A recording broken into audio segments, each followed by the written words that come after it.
Welcome student. We are reading the chapter A Triumph of Surgery. Let's read its second part. In this part you will come to know how Dr. James Herriot hospitalized Tricky in his surgery to save his life. तो बच्चों ए triumph of surgery का second part read कर रहे हैं। इस part में आप पढ़ोगे कि कैसे डॉक्टर जेम्स हैरियट ट्रिकी की जान को बचाने के लिए उसे अपने हॉस्पिटल के अंदर हॉस्पिटलाइज करता है 15 डेज़ के लिए। You will come to know different new words like roused, okay, you will come to know household, uninteresting, okay, you will come to know different words like surrounding, okay, you have to keep these words in mind when you are reading, okay. Let's read now. The entire staff was roused and maids rushed in and out, bringing his day bed, his night bed, favorite cushions, toys and rubber ring, breakfast bowl, lunch bowl, supper bowl. तो जब tricky को hospitalise करने के लिए hospital में गाड़ी में बिठाया जाता है तो पूरा का पूरा स्टाफ जो उसकी देखभाल के लिए रखा हुआ था वो उठ खड़ा होता है और सभी जो मेड्स थी, नौकरानियाँ थी, वो इधर उधर भाग रही थी। रश्ड इन एंड आउट का मतलब इधर उधर घर से अंदर बाहर भाग रही थी उसका सामान लाने के लिए, जैसे कि सोने का बिस्तर है, रात का बिस्तर है, फेवरेट कुशन्स, उसके जो गद्दे होते हैं, टॉयज़, उसके खिलौने, उसके रबड़ के बने हुए रिंग, ब्रेकफास्ट बाउल, ये वर्ड है ब्रेकफास्ट। ब्रेकफास्ट के लिए सुबह का नाश्ता जो होता है उसके लिए जो कटोरा होता है, लंच बाउल, दोपहर के खाने के लिए जो कटोरा होता है उसको लाने के लिए, सपर बाउल, जो ख़ास मौके पर जो खाना खाया जाता है उसके लिए जो बाउल होता है वो लाने के लिए सब भाग रहे थे। Realising that my car would never hold all this stuff, I started to drive away. जब मैंने सोचा कि कार में सारा सामान आ ही नहीं पाएगा तो मैंने वहाँ से अपनी गाड़ी को चला दिया। I started to drive away, मैं वहाँ से चल दिए। एज आई मूव्ड ऑफ, जैसे ही मैं वहाँ से आगे बढ़ा, Mrs Pumphrey with a despairing cry threw an armful of little coats through the window. और मिसिस पम्फरी ने पूरा एक मतलब आर्मफुल थब्बा भर करके, ठीक है, काफ़ी ज़्यादा जो कपड़े आ सकते थे हाथों के अंदर उसको हाथों से उठाया और वो कार की खिड़की से अंदर फेंक दिया। I looked in the mirror before I turn the corner of the drive, everybody was in tear. और मैंने जब मिरर के अंदर, शीशे के अंदर, दर्पण के अंदर देखा तो सब देखा, जब कार है वो मोड़ खा रही थी तो सब लोग हैं वो आंसू बहा रहे थे। टीयर्स आंसू होते हैं। Out on the road, I glanced down at the pathetic little animal gasping on the seat by my side. जब मैं रोड पर गाड़ी चढ़ गई मेरी तो मैंने देखा कि वो बेचारा animal, pathetic means in a very poor condition, जो बेचारा जानवर ट्रिकी कुत्ता था वो बहुत ज़्यादा हाँफ रहा था अपनी मेरी सीट के पास। I patted the head and Tricki made a brave effort to wag his tail. Tail पूंछ होती है। मैंने उसके सिर को थपथपाया। पैटेड का होता मतलब होता है थपथपाना। और उसने अपनी पूंछ को हिलाने के लिए थोड़ा प्रयास किया। Poor old lad, I said, मैंने कहा कि बेचारे जानवर, ठीक है, you have not a kick in you but I think I know a cure. Cure means treatment, इलाज। I know a cure for you, कि तुम्हारे अंदर इतनी ताकत नहीं है कि तुम मेरी एक किक को सहन कर सको, मेरी एक लात को सहन कर सको, लेकिन मैं जानता हूँ कि तुम्हारा इलाज क्या है। At the surgery the household dog surged round me. जैसे ही मैं सर्जरी पर पहुँचा, अपने चिकित्सालय में पहुँचा, तो वहाँ पर सारे कुत्ते हैं वो मेरे चारों तरफ है वो आ जाते हैं, वो मेरे को घेर लेते हैं। Tricky look down at the noisy pack with dull eyes. Tricky है वो सारे के सारे जो शोर शराबा करने वाले कुत्ते थे उनकी तरफ देख रहा था। एंड व्हेन पुट डाउन ले motionless on the carpet. Carpet दरी होती है और वो जैसे ही मैंने उसको दरी के ऊपर बिठाया तो वो वहाँ पर बिना किसी हरकत के पड़ा था। The other dogs after sniffing round him for a few seconds, decided he was an uninteresting object and ignored him। और जैसे ही दूसरे कुत्ते आए वो उसको आकर के सूंघते हैं और उसके बाद उसके पास से हट जाते हैं और ये सोच लेते हैं कि इसके अंदर मतलब कोई भी इंटरेस्ट नहीं लेगा।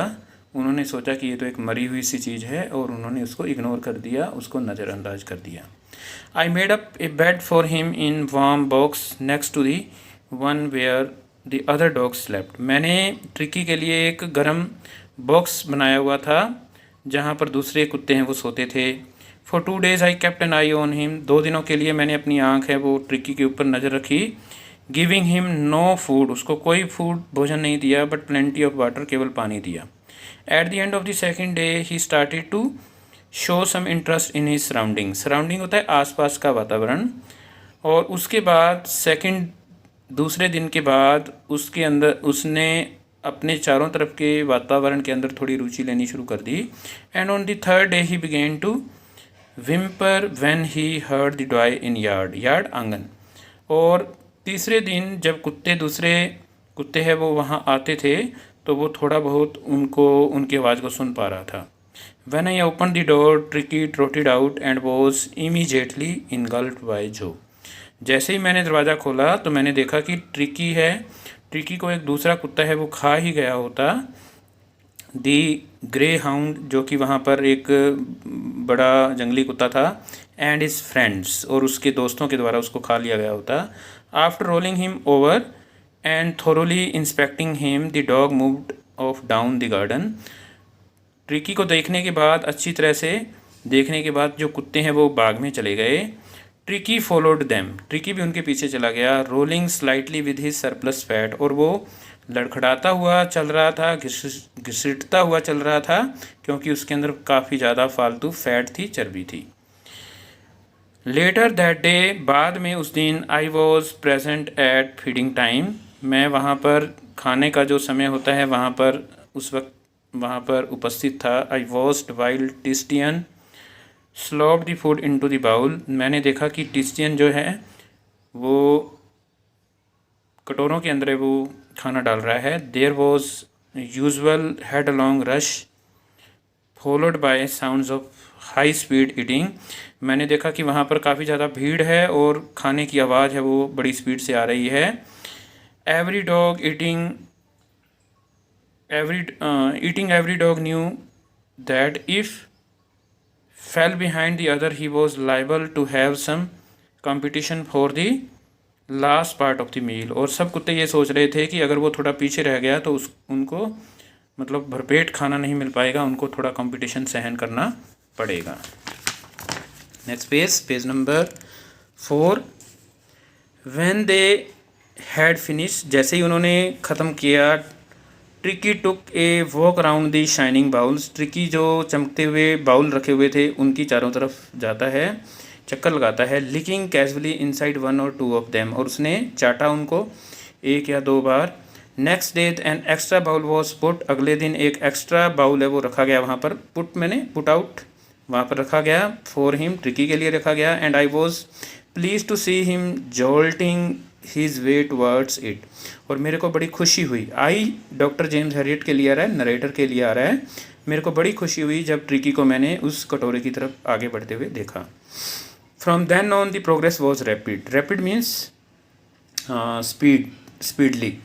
उसके बाद में ट्रिकी के अंदर जो सुधार था वो बड़ा ही स्पीडली हुआ, बड़ा तेज़ सुधार हुआ। He had no medical treatment, उसको कोई मेडिकल ट्रीटमेंट नहीं दिया गया, मेडिसिनल ट्रीटमेंट उसको नहीं दिया गया, कोई उसको दवाई नहीं दी गई of any kind. But all day he ran about the dogs, और वो सारा दिन कुत्तों के साथ भागता रहा। Joining in their friendly scrimmages, और उनके अंदर दोस्ती की हरकतें वो करता था। He discovered the joys of being bowled over, और वो कैसे दूसरे कुत्ते उसको एक प्रकार से लिताड़ते हुए, उसको रौनते हुए चले जाते थे। Tramped on and squashed every few minutes. He became an accepted member of the gang, और वो पूरे गैंग का एक मेंबर बन जाता है। An unlikely silky little object among the shaggy crew, और वो दूसरे कुत्ते हैं वो बड़े गंदे थे और उनके अंदर एक चमकदार ये ट्रिकी है, वो वहाँ पर था सुनहरे बालों वाला। Fighting like a tiger for his share at meal time, और खाने के समय वो चीते की तरह से अपने हिस्से के खाने के लिए वो लड़ाई लड़ता था। Hunting rats in the old hen house at night, और रात के समय वो जो हैंड्स होते हैं, जो मुर्गियां होती हैं, उनके चूजे होते हैं, उनका शिकार करता। He had never had such A time in his life, और इस प्रकार का समय ट्रिकी ने कभी नहीं देखा था। All the while Mrs Pumphrey hovered anxiously in the background, इसी दौरान मिसिस पम्फरी है वो पीछे बड़ी चिंतित थी। एंक्शसली का मतलब क्या है? होवर्ड एंक्शसली, वो मेरे से पूछती थी, चिंतित होकर के बड़े ही फ़ोन करती थी। Ringing a dozen times a day for the latest bulletins, और वो आखिरी समाचार पूछती रहती थी कि अब ट्रिकी का क्या हाल है। I dodged the questions about whether his questions were being turned regularly, और मेरे से ये क्वेश्चन बड़े ही पूछे जाते थे कि क्या उसके गद्दों को बदला गया है, और मैं उन क्वेश्चनों से बच जाता था। His correct coat won according to the weather, weather मौसम होता है, क्लाइमेट जिसको बोल देते हो, और मैं पूछता था, मेरे से पूछा जाता था कि क्या उसको सही मौसम के अनुसार सही कोट पहनाया गया है या नहीं।